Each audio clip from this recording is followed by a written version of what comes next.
Let's make cheeseburger sliders. We're gonna cook our ground beef. More fat, more flavor, but we're gonna drain the grease out of this. So I'm using 96.4 because this is gonna have the least grease. We're adding flavor with seasoning and cheese anyways. I always season with my heart. So I'm going in with garlic, onion, salt, and pepper. Just cook it all the way down. While our meat is cooking, cut some Hawaiian rolls in half.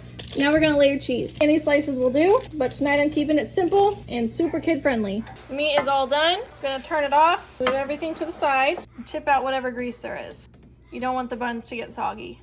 I just toss a paper towel in there. Now we're just gonna spoon this over. This is enough for 2 packs of buns. Okay, round 2.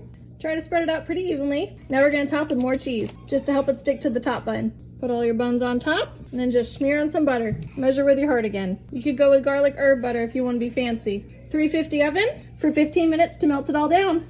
Now that it's all melty, we're just gonna cut along the lines to make individual sliders.